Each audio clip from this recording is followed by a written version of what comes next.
दिल्ली विधानसभा चुनाव के लिए मतदान संपन्न होने के बाद हर किसी को जिस दिन का इंतजार था, आखिर वो दिन आज आ ही गया। आज ये फाइनल हो जाएगा कि आने वाले 5 साल तक दिल वालों की दिल्ली में कमल खिलेगा या फिर जनता झाड़ू का साथ देती है।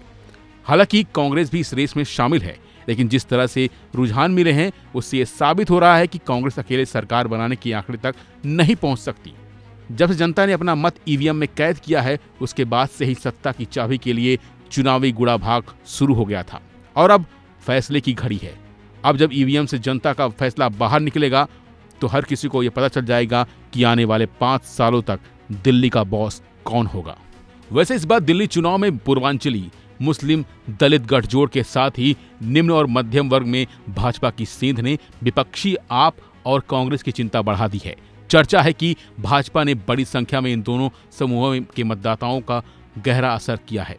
यही वजह है कि इस वर्ग का वोट भाजपा के पक्ष में पड़ा है और माना जा रहा है कि दिल्ली में करीब 1.56 करोड़ मतदाताओं में से 80 लाख इसी समूह से संबंध रखते हैं, जिसका फायदा कहीं न कहीं बीजेपी को मिलता दिख रहा है।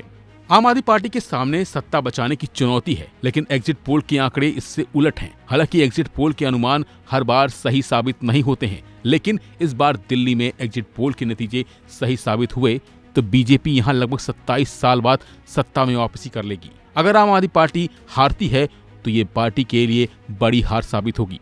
बीते 1 दशक में आम आदमी पार्टी ने दिल्ली के साथ पंजाब में पूर्ण बहुमत की सरकार बनाने के साथ ही राष्ट्रीय पार्टी बनने की यात्रा पूरी की है। वहीं कांग्रेस के लिए भी इस बार सुनहरा मौका है। अगर कांग्रेस 8 से 10 सीटें जीत लेती है और किसी को बहुमत नहीं मिलता है तो कांग्रेस महत्वपूर्ण भूमिका निभा सकती है। हालांकि कांग्रेस आप से किसी भी तरह के गठबंधन से इनकार कर चुकी है, लेकिन अगर ऐसी स्थिति बनती है तो फिर एक बार दिल्ली में 2013 जैसी संभावनाएं से पूरी तरह से इनकार नहीं किया जा सकता। इस बार चुनाव में करीब 1.5 करोड़ से अधिक योग्य मतदाताओं ने अपने मताधिकार का प्रयोग किया और कई दलों के उम्मीदवारों के भाग्य को ईवीएम में कैद कर दिया।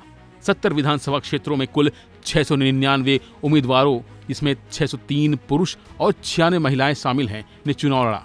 इस चुनाव में बीते 3 चुनाव की तुलना में सबसे कम वोट पड़े।